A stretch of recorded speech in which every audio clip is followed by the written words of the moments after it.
my job as the leader of Berkshire Hathaway is to have visions and goals for the company overall with a long time horizon attached to them, and then to get those goals accomplished through other people.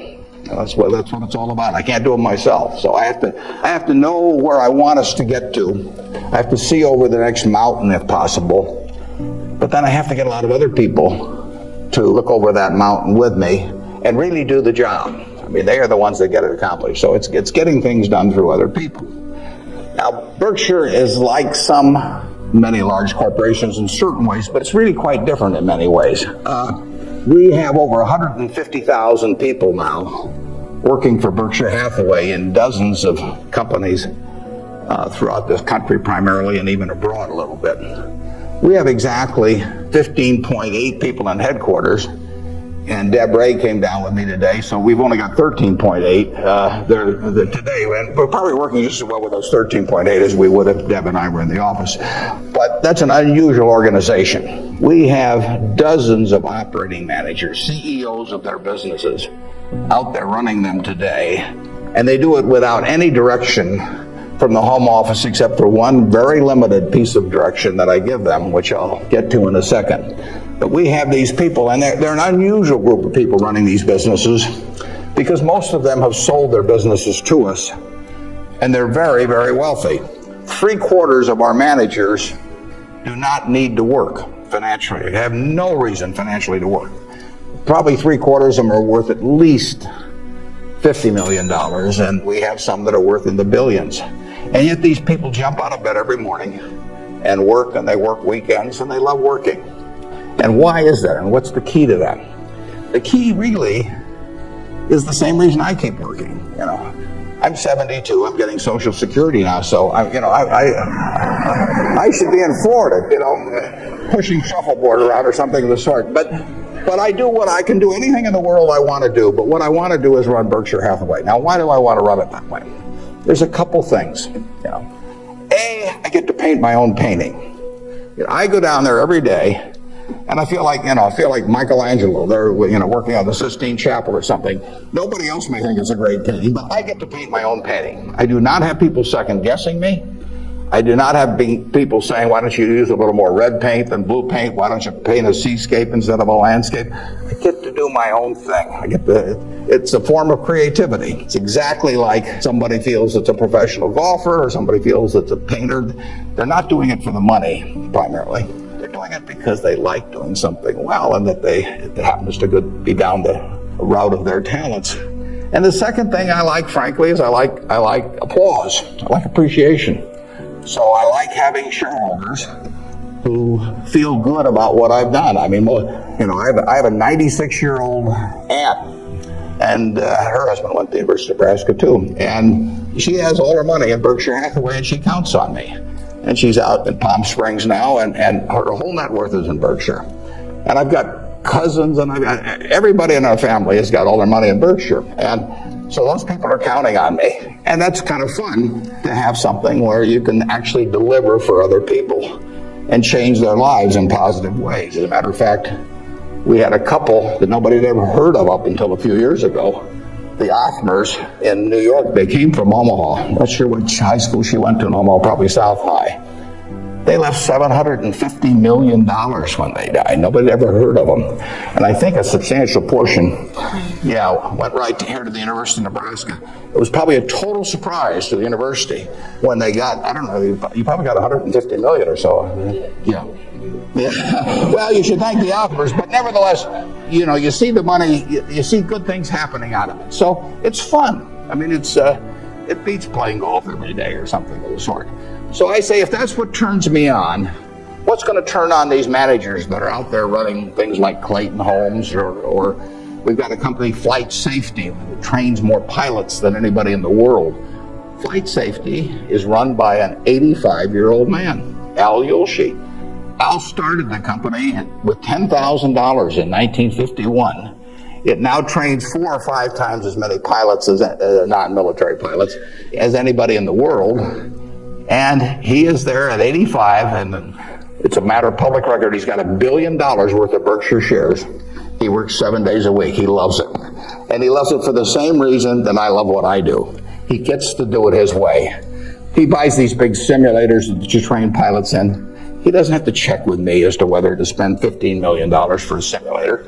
He doesn't ask me. He knows so much more about it than I do. Why in the world would he ask me? Well, I can't tell what kind of a plane I'm in, when I'm flying around. And Al is spending a couple $100 million a year on simulators, spending Berkshire Hathaway money, and he never checks with Omaha. He's never had to come to Omaha for any kind of meetings. He runs his own business.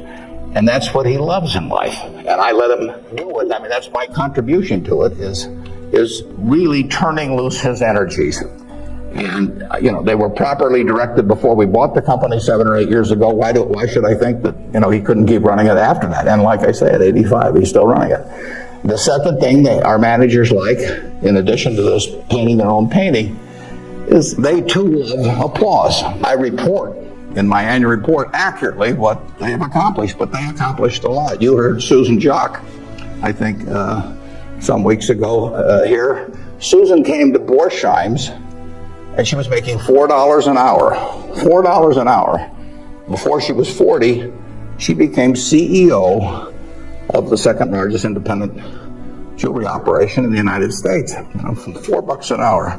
But it's talent, and Susan knows more about, I don't know anything about jewelry, you can hand me a phony diamond or a real diamond, I couldn't tell the difference. But if I started telling Susan what to order in the way of jewelry, or if I started telling her what kind of terms to extend to customers or who to hire or anything like that, she doesn't need that in life. She really owns Borsheim's. We have the stock certificate, we get the profits. Get accustomed to.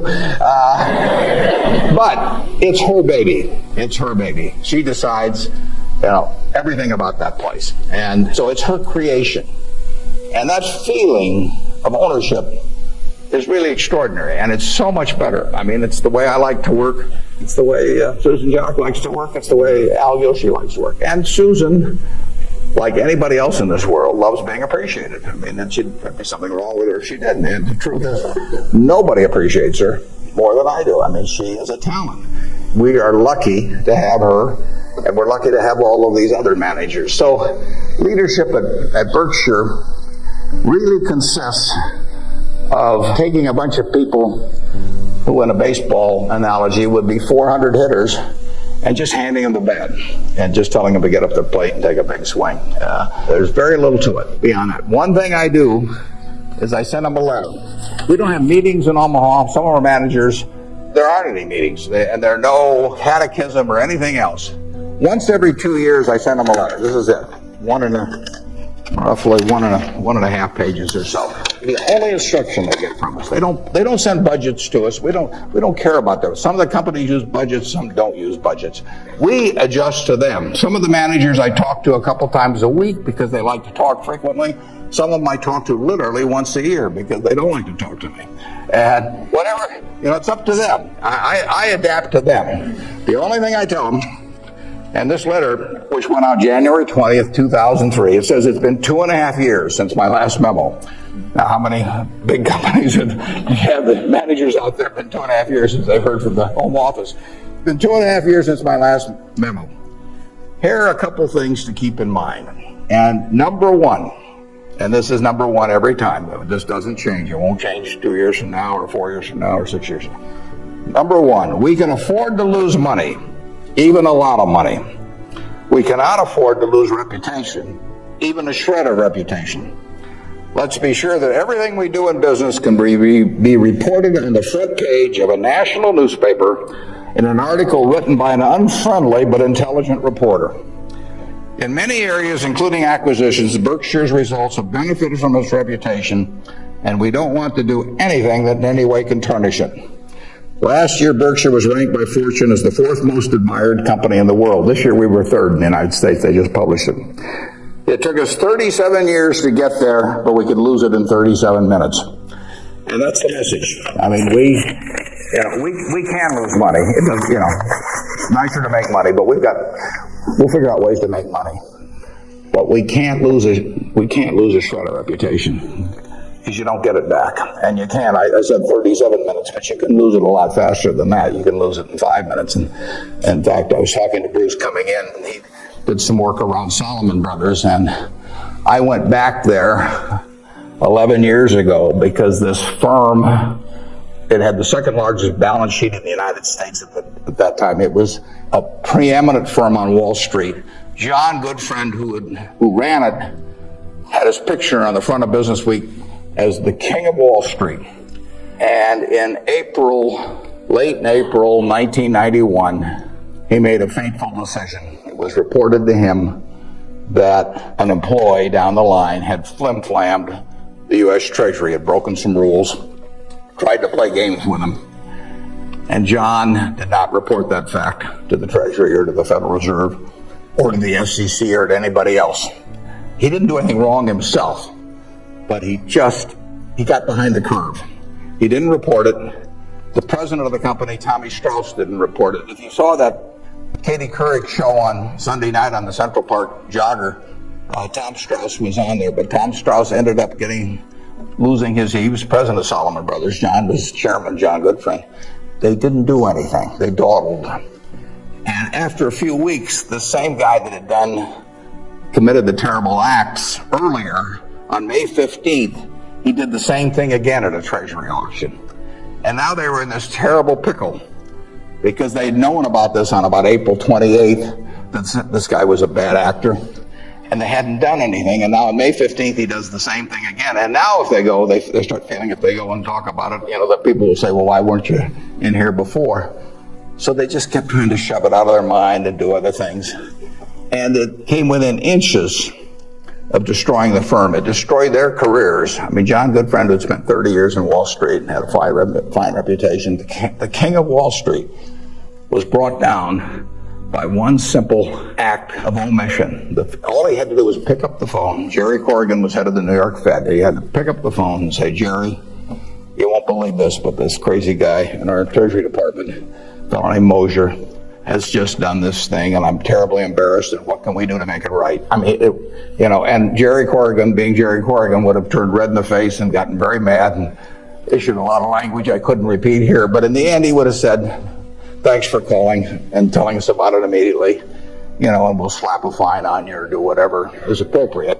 And the next day, the firm would have gone on fine, but John Goodfriend, actually, a perfectly okay guy, but he didn't act when it counted. And Tommy Strauss, who was number 2, the same way.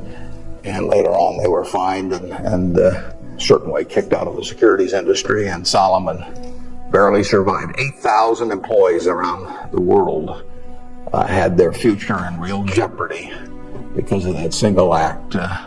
So just apply the newspaper test. I tell our managers, I could have a 1,000-page book of ethics. I could have all kinds of rules and hundreds of, but in the end, just all you got to do is think about, do you really want what you're doing put on the front page of the paper tomorrow to be read by your parents, by your spouse, by your kids, by your neighbors, by your coworkers? And if you're embarrassed about it, just forget about it. You're all going to do well financially. The nice thing about it is, you live in America in the year 2003. You don't live in Bangladesh.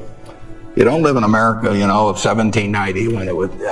You live in a society which has a GDP of over 10 trillion, and you can just pick up the crumbs and you're going to do great.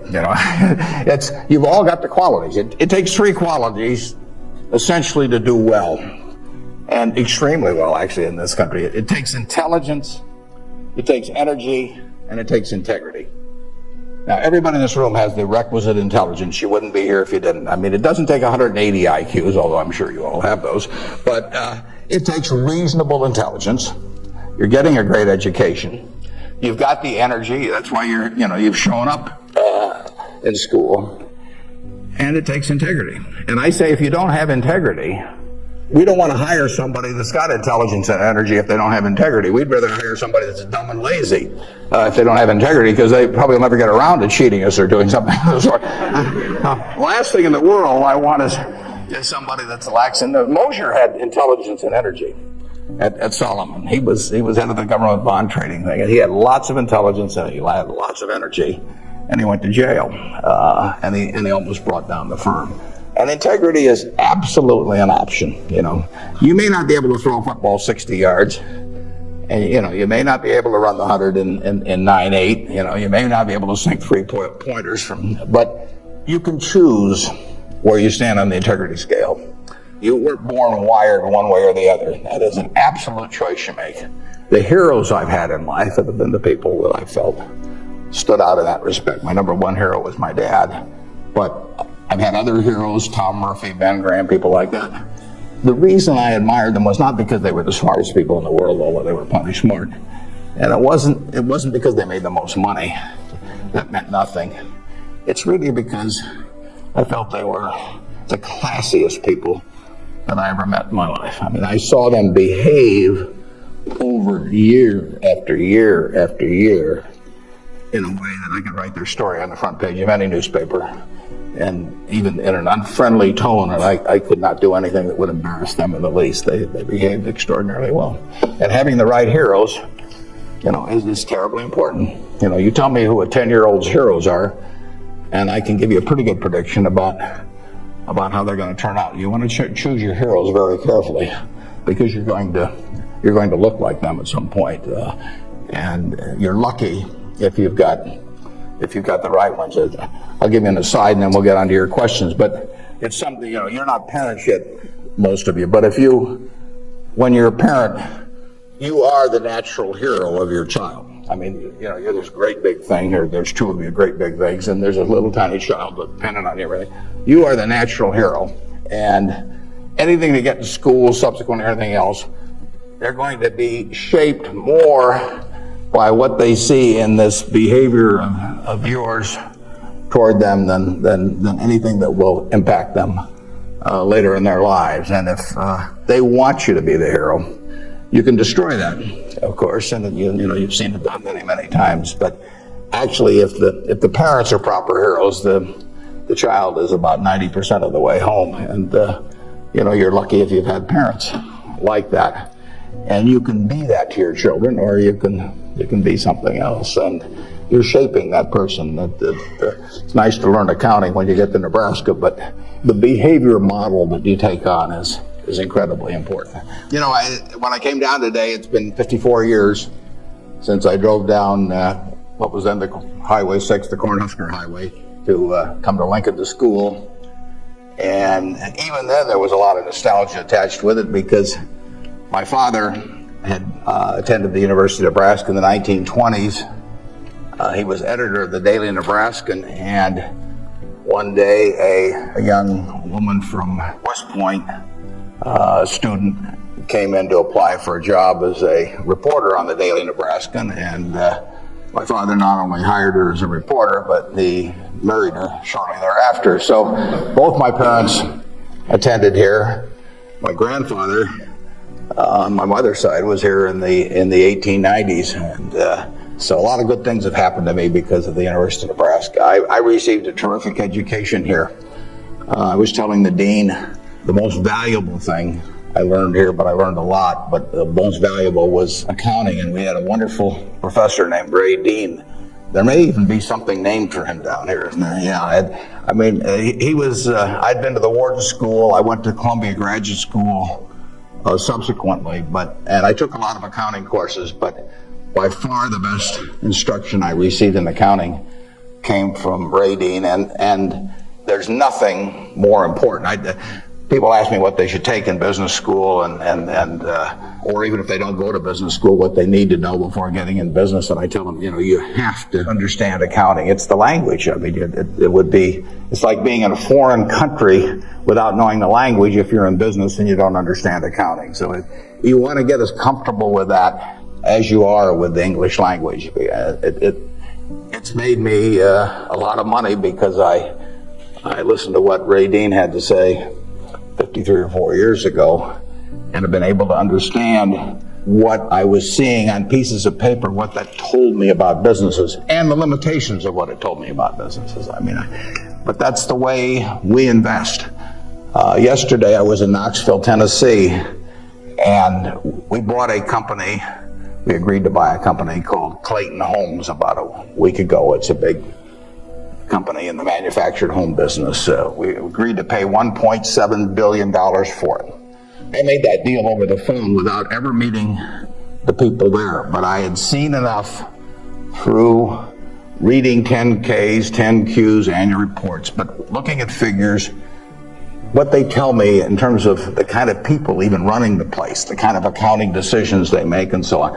I was able to make that $1.7 billion transactions over the phone. Yesterday was the first time I met the people, and their board of directors had actually approved the deal a week earlier. You know, I couldn't have done that if I hadn't have I had a great time at Ray Dean's class 53 years ago. So if I'm going to tout one thing, aside from this particular leadership class, of course, if I'm going to tout one thing, I would tell you that get comfortable with it. You know, it may not happen the first week or the first month in the class, but get very comfortable with accounting. So that I run into CEOs periodically who really don't understand it. You know, they try to bluff their way through.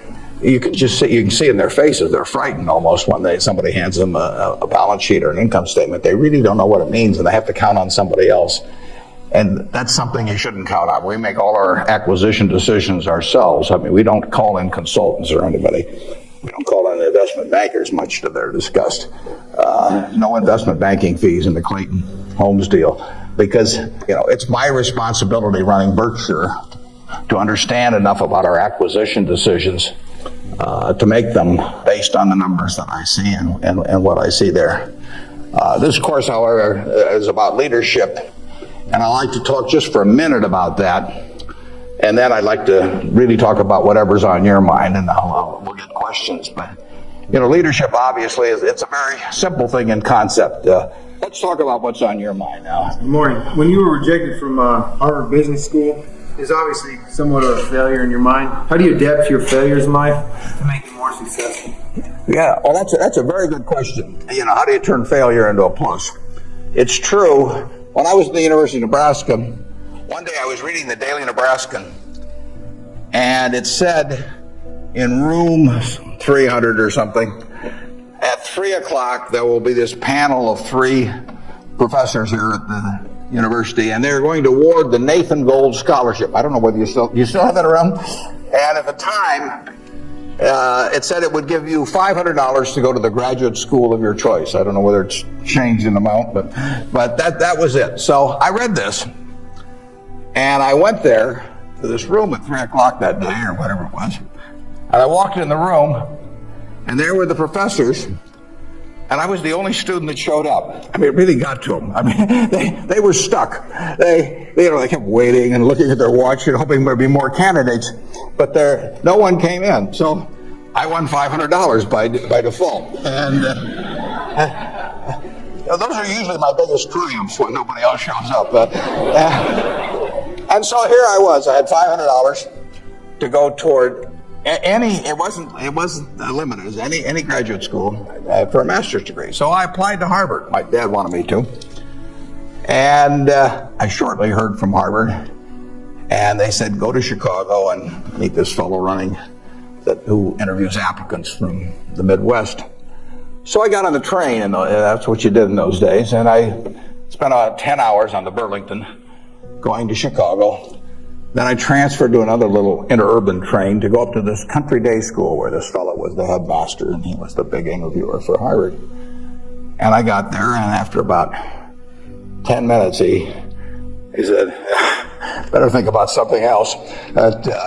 He come back later on. I was 19 at the time, and I looked about 12, and I acted about 8. So it was not a great combination. So he said, forget it. So I took the little interurban train back to Chicago, and I took the 10-hour train back to Omaha. And all the time, what do I tell my parents? It's kind of embarrassing. But it was the luckiest thing that ever happened to me. Because if I'd gone to Harvard, I would have gone to a 2-year business school. I instead applied to Columbia, where I could graduate in 1 year and get a master's degree. Luckily, by the accident of it and being in the Nebraska National Guard, which did not get called up for the Korean War, I missed going in the Korean War. I got to meet Ben Graham, which had an enormous effect on me subsequently. And I probably got my wife that way because she was going to Northwestern. And I was able to put on sort of a full court press because I got out in 1 year. And otherwise, she'd have met some other guy. I mean, I got her before the competition showed up. And so it worked out wonderfully. It couldn't have worked out better. That's been my life, basically. I mean, things, you will get some disappointments, but the future is what counts. It'd be fun if I knew every decision I was going to be perfect. It would not be as much fun. It'd be like playing golf and knowing you're going to hit a hole-in-one on every hole. You wouldn't play golf if every time you got on a tee, you just took a swing and the ball ended up in the hole. It'd be fun for a few days and you get on TV, but the game would not be any fun. So it's failure, and I wouldn't even consider them failures, but they're mistakes or whatever you want to call it. They're part of the game, and in the end, you go on, and we've made plenty of mistakes in business. We'll make plenty more, and the Babe Ruth, and for a long time, it subsequently got eclipsed by a few fellows, but he held the record for strikeouts. Also the record for home runs and was the highest paid baseball player until the modern era came along. So it's part of the game. If you take big swings, you're going to miss sometimes. But the Harvard thing, you'll get a kick out of this. They invited me back to the 25th anniversary of this class to talk to them, and I went back. It was kind of embarrassing because this was the 25th reunion, and the class was talking about the next 25 years to these alumni that were back after 25 years. And my job was to talk about the next your financial future in the next 25 years. This was in, whatever it was, in the mid-70s. And right before me on the program, Masters and Johnson were talking about the next 25 years of their sex lives. So nobody stayed around for my talk. But that night at the alumni meeting, the fellow who was president of class stood up and said, we're big enough to admit when we make mistakes around here, and we turn this guy down, throw him back in the water. And so now we'd like to make him an honorary member of the class. So they did it, and they voted, and everybody voted for it. And I stood up and I said, I recited the story that I told you. And I told him, I said, at the time I was kind of philosophical about this. I was young, and maybe my grades weren't that good or something. And so I took the rejection kind of well, but I said, now that I've met the people that got into class, I'm really sore.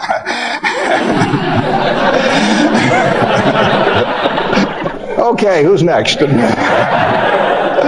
I guess my question to you was, after you're dead, how do you want to be remembered? And how do you go about in your daily life ensuring that you're going to be remembered in that way? Yeah, well, really, I only want the minister to say one thing at my funeral. If he gets up there, and they play a few little hymns and everything, maybe they'll play There Is No Place Like Nebraska. That'd be great. I just want him to stay up there and say, my God, he was old. I'll settle for that. But the truth is that, to some extent, Berkshire is my creation. So I would like, to the extent that people regard that well, that's what counts. I mean, that's my painting. And I hope that people look at, I've been running it out for almost 38 years, just about 38 years exactly, and it means I only got another 30 or 40 to go. And I hope that we have done some things differently than other corporations. We've operated on a different model. And I hope two things about it, actually. I hope, A, that people realize that model works and why it works and so on, because it does conflict with certain management theory over the years. And secondly, the important thing is that it lasts well beyond me. I was down at Walmart 6 months ago and talked to their management group, and I had a great time. What is really astounding, I voted for Walmart as the most admired company in the country last year. That's where my vote went. It was astounding what Sam Walton built, starting in Bentonville, Arkansas with a pickup truck, taking on JCPenney and Kmart and Sears and all of these people with no money, no real estate, no preference with vendors, no credit card list, anything. He just took them on, and of course he just ran away from them. But the really impressive thing about Walmart is that Sam died about 11 years ago, and that there's been no momentum lost. I mean, what he instilled in that company, nobody else could have built it like Sam. But David Glass first and Lee Scott now as the CEO, they have kept that company with its special culture going at full steam ever since. And that's really what I hope, happens with Berkshire. And I've tried to think about ways to make that happen. But the real test will be if 10 or 20 years after I die, that the special culture that I think is part of Berkshire is not only just as strong as ever, but even stronger.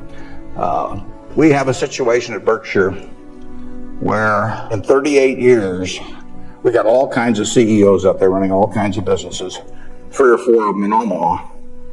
We have never had one CEO ever leave us, period, to go someplace else.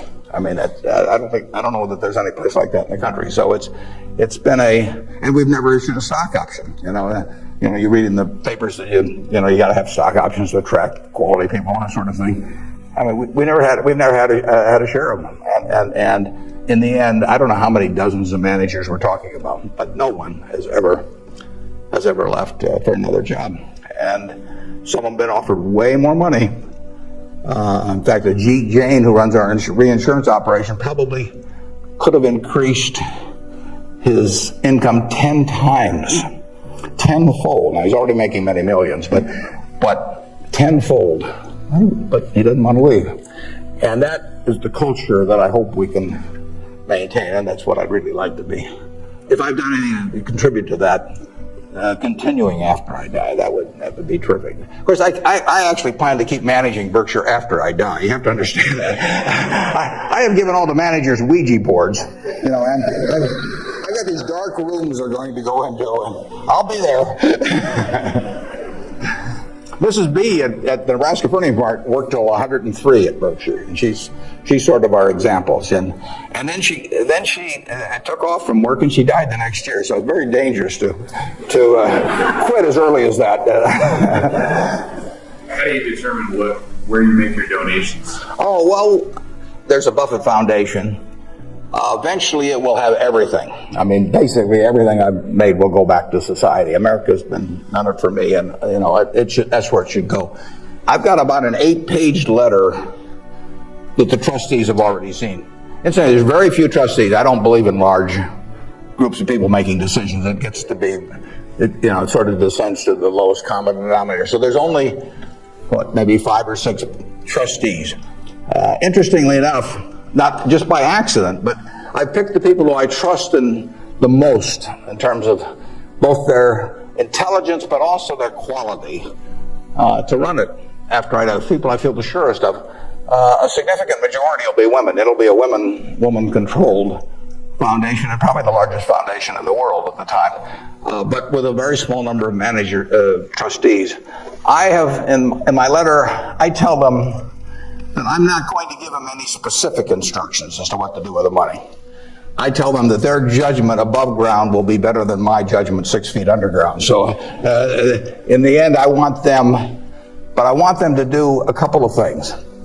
I want them to attack really big, important causes. I don't want them to give $1 million here and $1 million there and everybody that, that asks that they know and that sort of thing. So I don't want them doing things with an eyedropper. I want them to take very big swings. And then I want them to measure what they're doing by the importance of what they're doing as contrasted to the natural funding constituency for that. Now, take in the health field. I mean, you got the National Institute of Health spending billions and billions of dollars. You got all kinds of money going into medical research. It'd be crazy, in my view, for the Buffett Foundation to be engaged in medical research. It's not that the subjects isn't important, but there's already a huge funding constituency. It would be crazy for the money to go to Harvard or something of the sort. It isn't a fine educational institution, but you've got all of these people that give money to Harvard, and they've got a rich alumni base and all of that sort of thing. So I want the combination of a terribly important program and the lack of a natural funding constituency. Well, where do you find that? You find that with unpopular causes to quite a degree. Rockefeller felt somewhat the same way. It's interesting. he was the first major patron of any sort of black colleges in the United States. Now, if you think about it, black colleges had no funding constituency. I mean, their alumni didn't have any money, basically, if you go back 75 or 100 years. So there wasn't any money coming. People didn't, they didn't build great businesses and then leave tens or hundreds of millions of dollars to the institution. And it was self-perpetuating. And so Rockefeller stepped in, and he took a group of black colleges and funded them in a very, very big way. And I admire that kind of a decision enormously. It wouldn't, otherwise, nothing would have happened. And that's what I hope the trustees of the Buffett Foundation do. I was with Bill Gates last week and I consider his foundation, he and Melinda together, because they're equal partners in it, I consider their foundation to be the most logical big foundation in the world. They're giving away about $1 billion a year. Now, Bill said to, and Melinda said to themselves, how do we save the most lives per dollar spent in the world? And they decided that in certain major medical areas, that what was being done abroad in many countries was zilch in terms of these things that were easily preventable by vaccines or various other things. And they decided they could save huge numbers of lives per $1 billion spent. But they'd be spending it, in places like India and Africa, where they would get no credit in the United States. I mean, no buildings with their names, no nothing. But that was their metric. And that's Bill's sole metric. I mean, he doesn't want to talk about, you can go to him with some proposition to stick his name on something, for $50 million. It doesn't interest him at all. It's a totally rational one, and he pours himself into it. He has educated himself on medicine, and particularly medicine outside the United States, in a way that I've never seen anybody. And I've got the good news for you. This you should write down. On May 2nd, on public broadcasting, there will be a program with Bill Moyers. Bill Moyers is interviewing him, and Bill explains his philanthropic thinking. I went there. It was taped at Columbia University. In fact, you may even see me in the audience sitting next to Melinda, but it's going to be a great program. They took about an hour and 20 minutes, and it's going to get edited down to 56 or 58 minutes. But you'll hear as cogent an argument for rational philanthropy on that program as you'll ever hear in your life. So it's interesting. That program came about because about 2 years ago, I asked Bill a question at a group I get together, something akin to what you asked him. I asked him to talk about the evolution of his philanthropic thinking. And there were a group of about 60 of us there, and he talked to us, and I mean, it was a fabulous talk. And I said, you got to get that out in the public domain somehow. So this thing with Bill Moyers does that. If I die tonight, all my Berkshire shares, which are 99% of my net worth plus, go to my wife. If she dies first, hers go to me, and then it all goes to the Buffett Foundation. And it will then be active on a very big scale, and those are the guidelines, and who knows what those problems will be. I mean, it might well have been civil rights in the early 60s. I mean, the civil rights organizations, were not being funded by anybody, and I mean, money wasn't the big problem, but it was a problem in the civil rights arena, and there was no natural funding constituency for that. It was an important, very important issue, but it was an unpopular issue in many respects. And it seems to me that's where the money should go, particularly if you have it on a big scale where you can really do something. Depends when I die, but 10 or 15 years from now, the foundation could really, it could have a lot of money. And so they could do some things that nobody else could attempt. And it won't be what people want them to do. That's the nature of it. It's what people want them to do, it'd already be being done. The interesting thing, the contrast between business and philanthropy is interesting. In business, I swing at easy pitches. I stand there at the plate, and if I like pitches 1 inch above my navel, right in the center of the plate, I can wait and wait and wait because there's no called strikes. As long as that bat's on my shoulder, nobody's calling a strike. If the pitcher throws me General Motors at 36, IBM at 82, Microsoft at 25, and I don't swing, it's not a strike. It's not a hit either, but it's not a strike. Only when I swing is it a strike. So I wait for easy pitches. I wait for things I understand they're exactly in my sweet spot. Philanthropy is just the opposite. You're looking at the toughest problems the world faces, and they're intractable to some extent. I mean, these are tough problems. They have resisted the utilization of money over the years, and that's what makes them tough problems. I mean, the problems you can solve with money are the easy ones. It's the problems you can't solve with money. So they are very tough problems. One thing I've gotten involved in just a little bit recently is something that Sam Nunn is heading, the former senator, called the Nuclear Threat Initiative. And Sam Nunn, who is as well informed as anybody in the world on the subject and articulate and everything, is working on the problem of the nuclear materials and or nuclear talent that exists around the world that might become available to terrorists or to governments to impose on the rest of the society.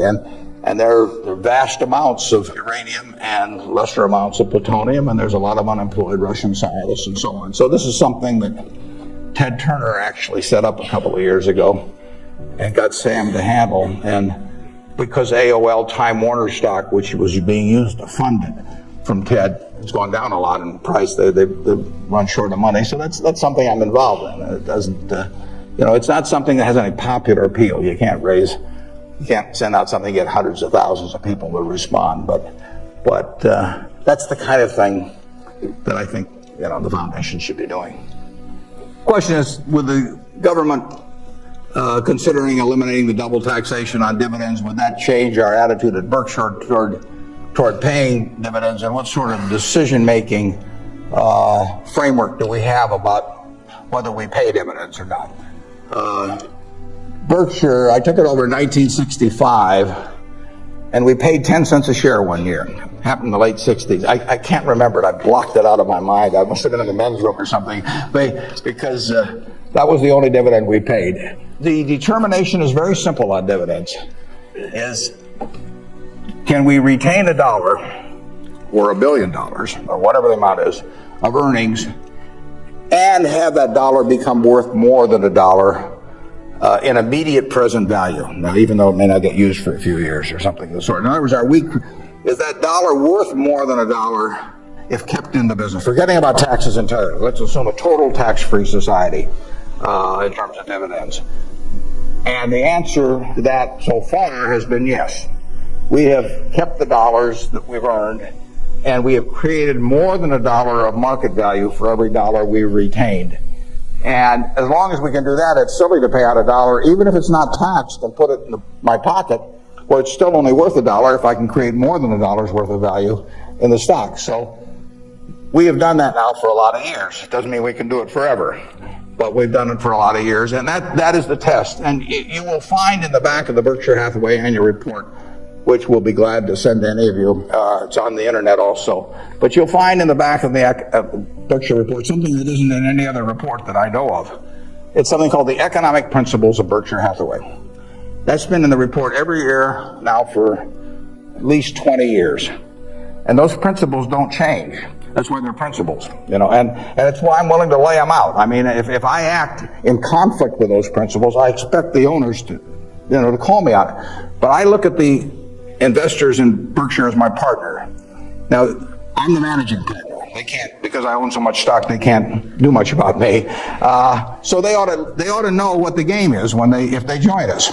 And that doesn't mean everybody wants to join us, but they ought to know what the rules are. Just as if you and I were starting a partnership and I was going to run it, you'd want to know, how we were going to conduct business and what my thoughts were and what my time horizon was. Would we ever sell? Would I make distributions? All that kind of thing.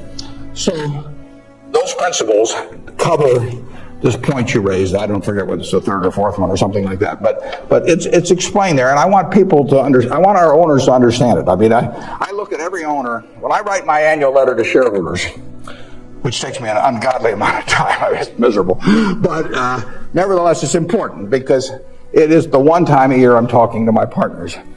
And when I started out, I actually mentally put Dear Doris and Bertie, because those are my sisters. And they have all their money in Berkshire. They're smart, but they're not financial types. I mean, they're not spending their time on that. And I essentially want to be talking to them as bright people who don't know a lot of financial jargon necessarily, but they're interested enough that they'll read a lot because they got all their money in it. So I don't have to worry about keeping it short or anything like that. If I'm talking about their money, I've probably got their interest, and I take that off at the very end, and I take out their dollars and $30 to the shareholders of Berkshire. But I want to tell them exactly what they're in. I want it to be just as if our roles were reversed. That's always the test.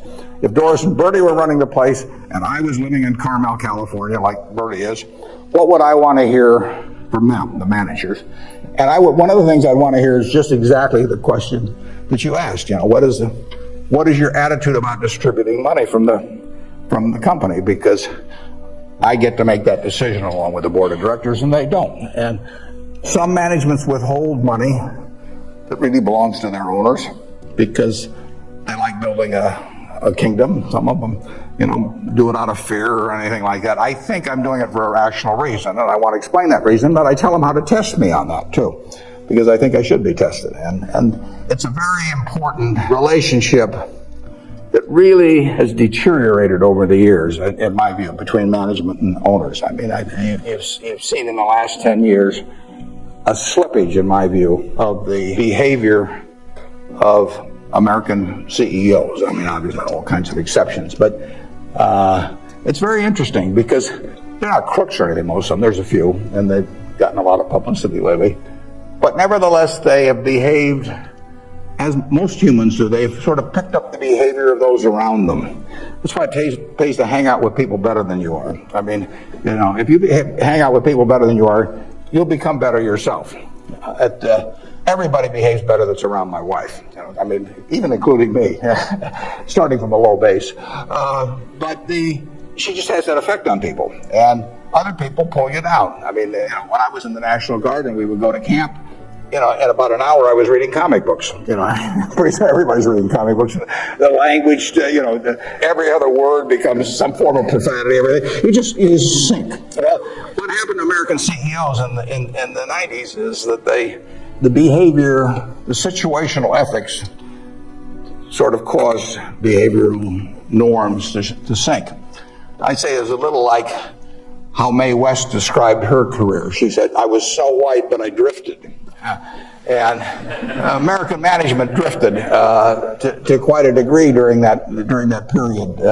I think it's very important, what that relationship is. People have given you their money at Berkshire Hathaway or any other company, and I'm a trustee for them, in effect. And then the question is, they ought to, since I control the place, they ought to know the yardsticks. So if you do go to our website, go to the back of the report, and there's something that says economic principles, and we try to discuss everything that's important.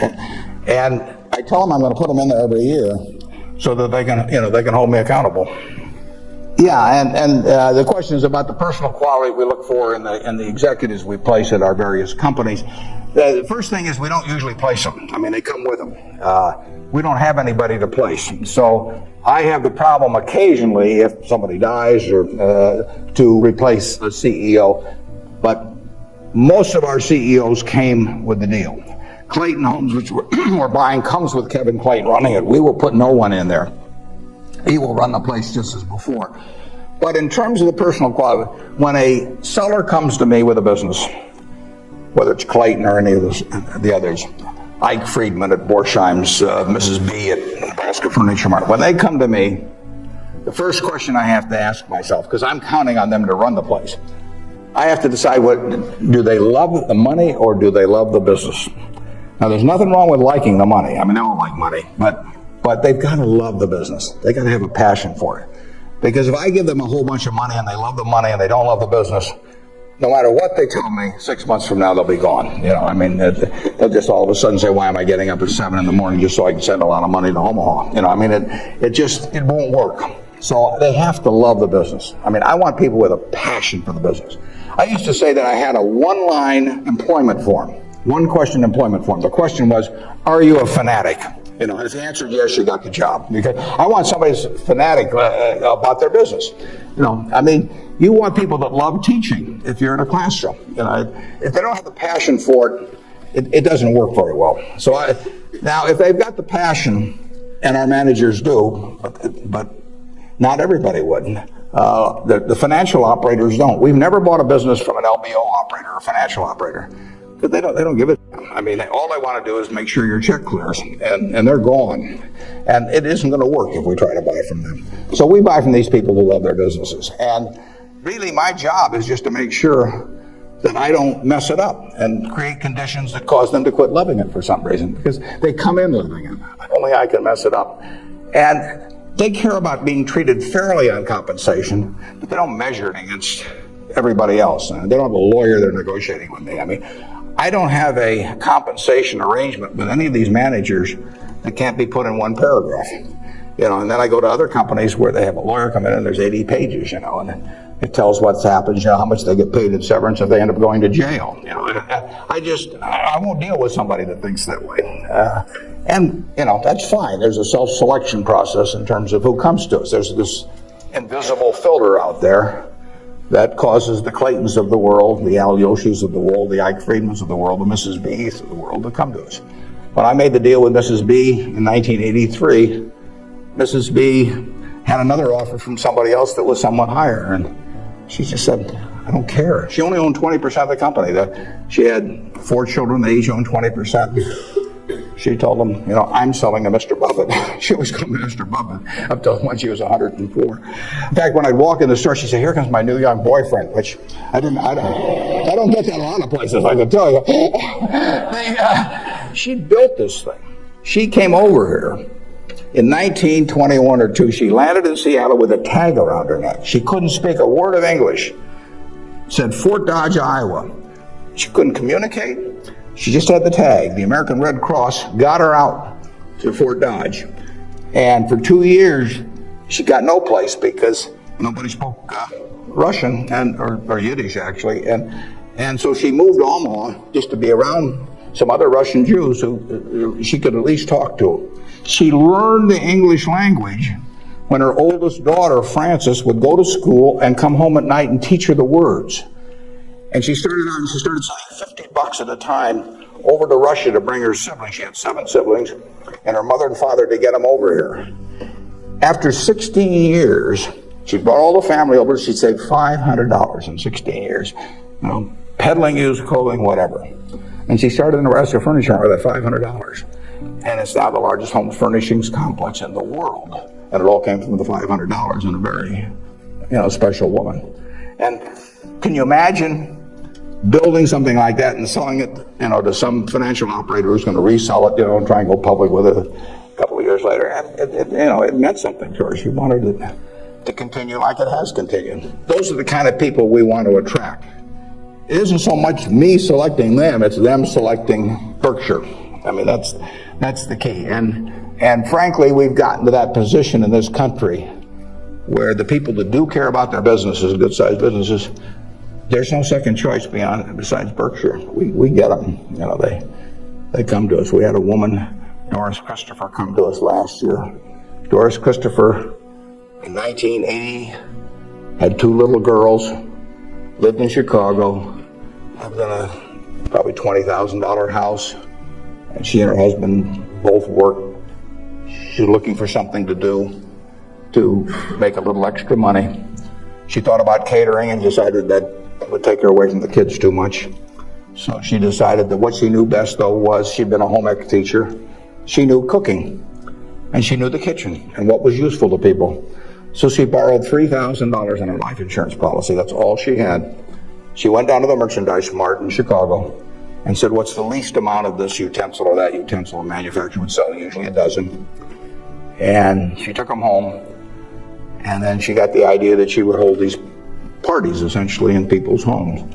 And so she arranged with a woman in suburban Chicago to hold the first party. She almost turned back. She started driving there, and she thought, they'll laugh at me, and I'll knock the stuff over, and they won't buy. What you do. She's very unsure of herself. But she went there. She sold, I think, $175 worth of goods that night. She sold me her business last year. That business made $140 million pre-tax from this $3,000 investment. That woman had a passion for her business, and she understood her customer, and she loved her customer, and she loved the people that worked with them. She got 67,000 associates. It's called the Pampered Chef. Some of you may have been to a Pampered Chef party. Almost 1 woman out of 10 in the United States bought something from us last year. And unfortunately, I have to acknowledge that she probably didn't understand accounting that well. But she understood her customer, and she understood people. She likes people. I met her one time, but when she wanted to sell her business, there wasn't anybody else to sell to as far as she was concerned. She came to Omaha. We made a deal in a few minutes. The compensation deal took us, 15 seconds. She's running the business. I've never been there. They're in Chicago. I hope they're there. We paid a lot of money for this. I mean, someday we'll buy a business and there'll just be some guy in a closet someplace saying, what figure shall I send Warren this month? But I've never been there. I've met her and I've seen the results of what she's done, and she is in love with the company. How do I value the business that Berkshire acquires? Well, the first thing I have to decide when somebody calls me is valuing this business within my circle of competence. I don't know how to value Microsoft. I don't know how to value Oracle. I mean, if Larry Ellison calls me or Bill Gates calls me, and they don't. But if any of those, I don't know, or biotech or anything, I wouldn't know how to value it. I just, I'd wish them well and tell them, I think it's worth twice as much as they think it is, but I'm just not in the mood to buy today. I don't know. So it has to be within my circle of competence. My circle of competence is, businesses I can understand. And when I say understand, I don't mean understand how to use a computer or not use a computer in terms of a computer company. I mean understand what the economic characteristics of the business are and what the company's really going to look like in 5 or 10 or 20 years. Bill Gates will tell you that if he were investing, he would buy Berkshire rather than Microsoft because it's so much easier to understand what our businesses are going to look like, whereas he's in a business where you're going to really have to be doing things differently over time. So I know that Wrigley's is going to be the number 1 chewing gum in the country. I know Snickers is going to be the number 1 candy bar in the country 10 years from now. It's been the number 1 candy bar for 40 years. You don't have to be very bright to understand that when people lay out 50 cents for something that they stick in their mouth, that they're not about to experiment. So we try to look at businesses we can understand.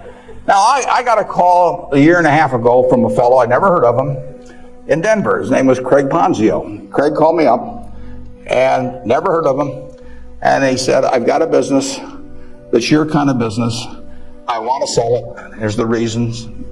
Having to do with health, although I don't pay much attention to the reasons. And he said, it's the leading company by far in the custom picture frame business.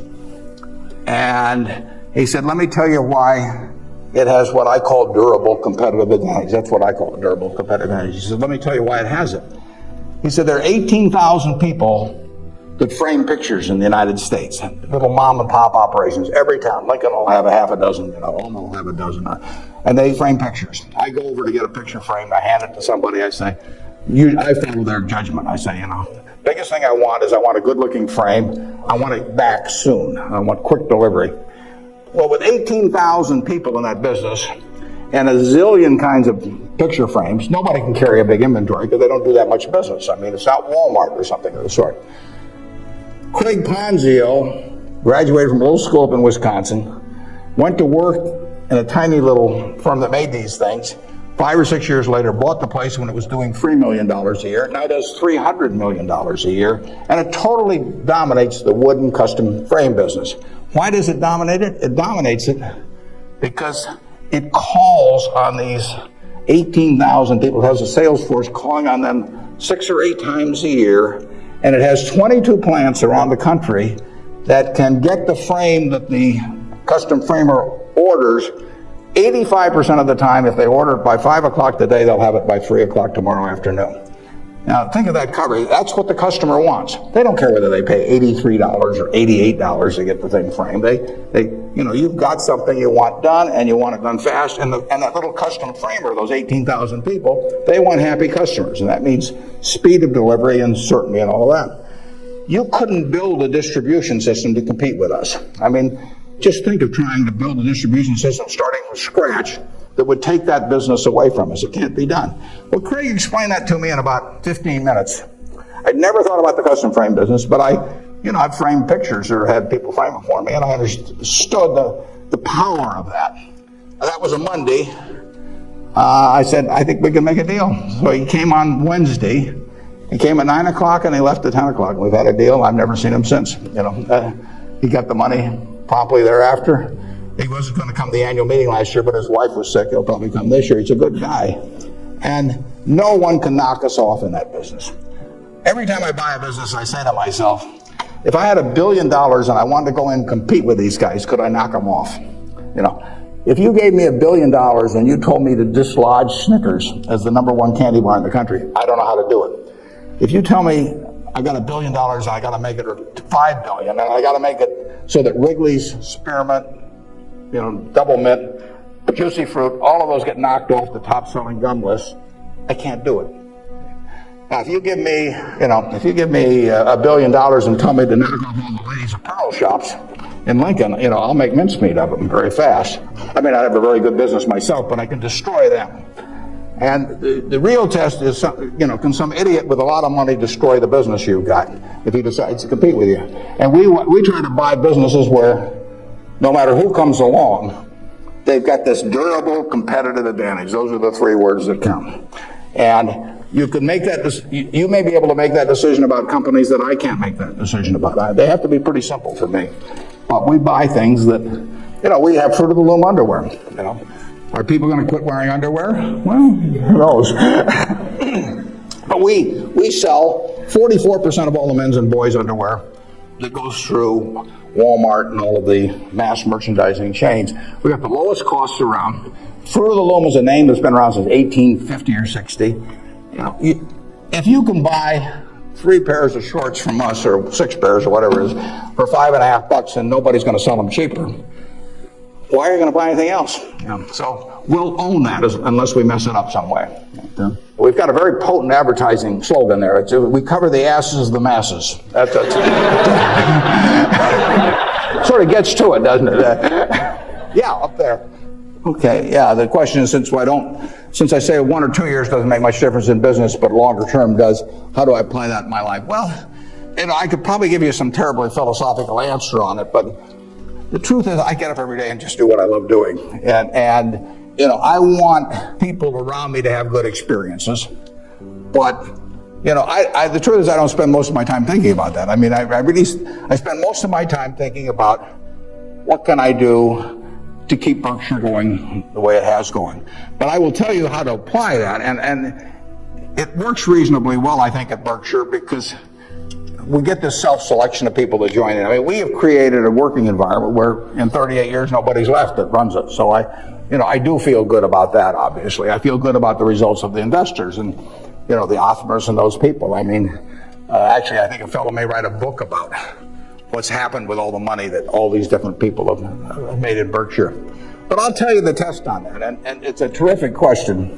When you get to my age, you will not measure how well you've done by how much money you've got. I guarantee you that. You'll all do fine on money anyway. I mean, think about it. 7 hours a day, you're in a bed.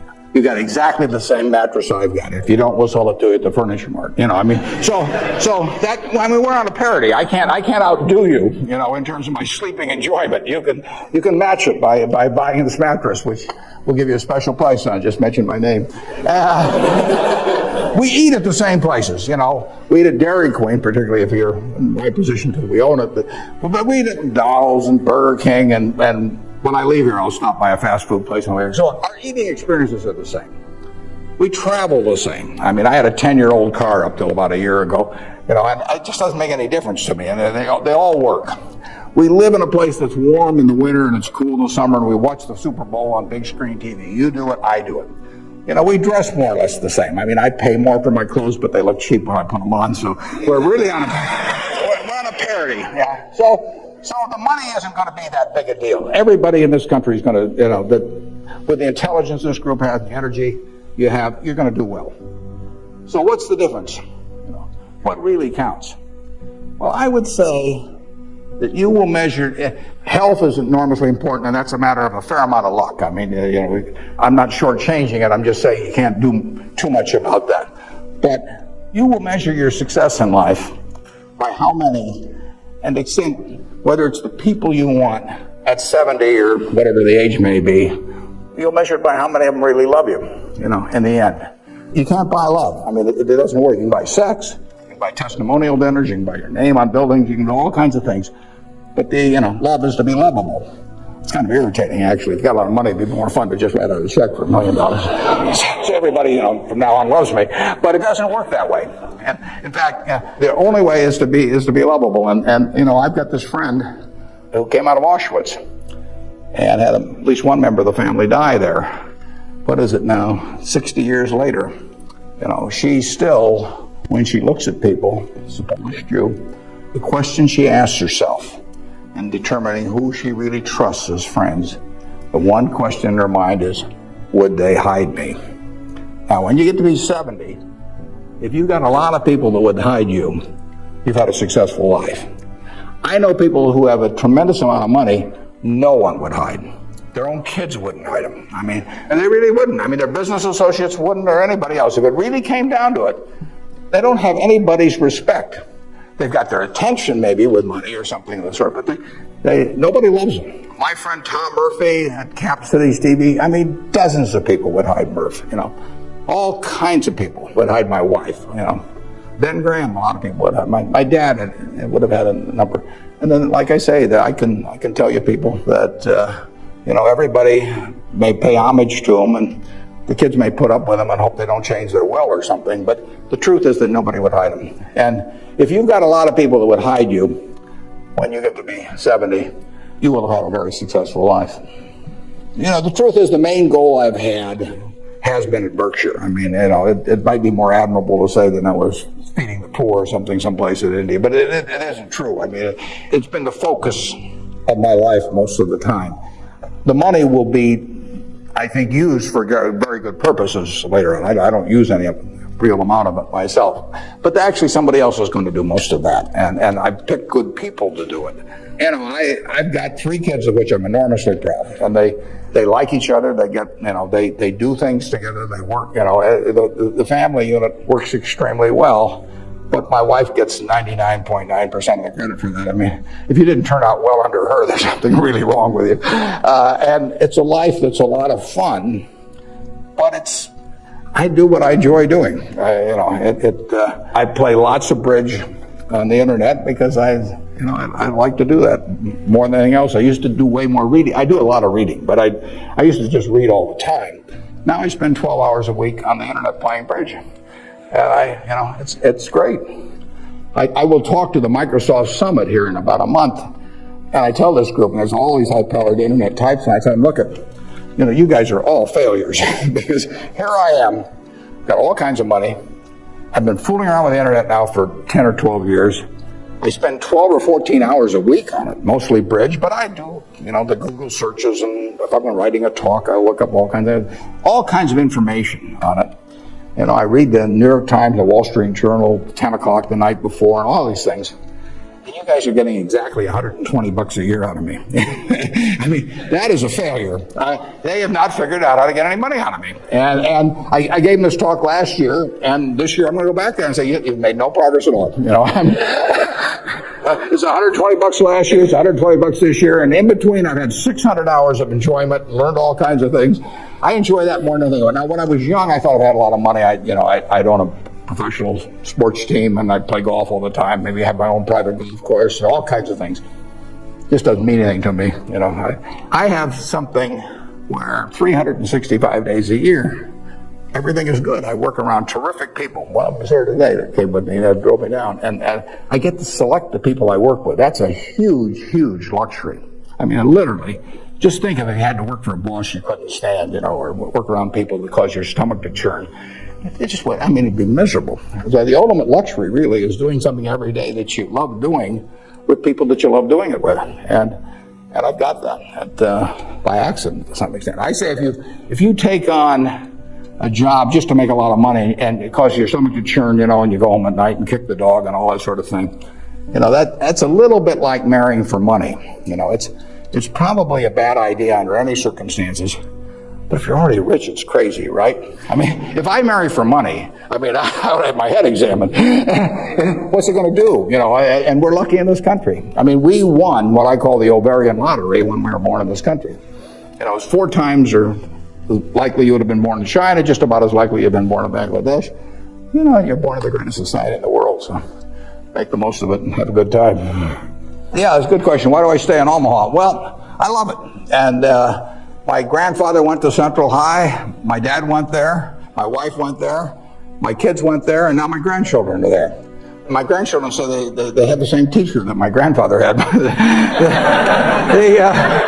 There's continuity, there's friends, there's all kinds of things. I mean, there's no disadvantage to being in Omaha. I mean, I like it in New York when I'm there. I've got a house in California. I get around some, but I can't imagine anything better. I mean, what doesn't it have? I have a home. I've never sold a house in my life. I have a home I moved into in 1958, so I've been there, 45 years or so. I'm 5 minutes from the office. I moved into the office in 1962. I've been in there 41 years. We've just gotten so we take a whole floor. It's taken us 41 years to where we can use a whole floor. Kind of discouraging. But there I am, 5 minutes from the office. Everything's easy, and it all works. I've known the doctors all my life. I've known everybody. I feel connected. My aunt taught in the public school system in Omaha. I've named a scholar prize that I give after her. But I mean, it all means something. And I've lived in New York for a couple of years. I lived in Washington, D.C. for some years. I never felt that kind of connection at all. So, and there's absolutely no disadvantage. I get the same information. Actually, with the internet and Bloomberg and all of that, no one can get any information any faster than I can get it. And there's just no downside. And I think it's been a terrific environment for my kids to grow up in. I mean, my kids have grown up in a neighborhood, perfectly normal neighborhood. I mean, no fences around it, no golden ghettos or anything of the sort. They've gone to an integrated public school. School has probably had between 20 and 30% black students for 75 years. They have great teachers. Part of education is a total life experience, and I think it's great that we have a good public school system in Omaha. I mean, if I lived in Washington or Los Angeles or New York, I'd have to send my kids to private school, and I wouldn't want to do that. I'd do it because I wouldn't send them to a vastly inferior school just to prove some point. But the nice thing about it is I haven't had to make that choice in Omaha. I've got classy public schools, the same kind I went to 50 or 60 years ago, and they get more out of that experience, in my view. They have a better balanced view of life going through that experience than if I sent them off to some private school. I was with, actually, last week, there were 6 couples. Bill and Melinda Gates arranged it, and they had the headmaster of a private school in Seattle that Bill went to, and it's a classy school. But I gather in terms of the public school system, that you're making a conscious decision to hurt your kid if you don't send them to a private school if you can afford one, and that's why these people do it. And I don't blame them. I mean, I do the same thing. But the nice thing about it is that Omaha, and I'm sure Lincoln as well, and throughout Nebraska, we have kept a good public school system. And frankly, I think that's one of the most important things in America, because one of the things has made America what it is. Think about it. 1776, 3 million people in America, 300 million people in China. They had 100 times as many people. They had the same IQs we had. They had the same physical abilities and all of that sort of thing. They had a culture that went far back. They had lots of natural resources. We didn't know about it then because we didn't have oil and they didn't have oil, but we both had oil in the end. Coal, all these things. The educational institutions had far surpassed ours at the time. And now we end up, 230 years later, we end up with, 36 or 7% of the world's GDP. From those 3 million people. Something about this system really works. Now, I think one of the things that works about it is we come closer to equality of opportunity than any major country in the world. But one of the keys to having equal opportunity is a good public school system. If you have one public school system for the rich and one for the poor, you do not have equality of opportunity. It's really one of the top things on my list. And when I got asked about what you can do with money, I think that anything that creates equality of opportunity, right from the word go, I'm talking about from when you're 5 years old, and actually my daughter's working on something that goes back before that, but anything that creates equality of opportunity is what's going to keep, America the kind of America that we have now. It's vital, and there's nothing more important than that than having a first-class public school system. And unfortunately, the communities where they've lost it don't get it back.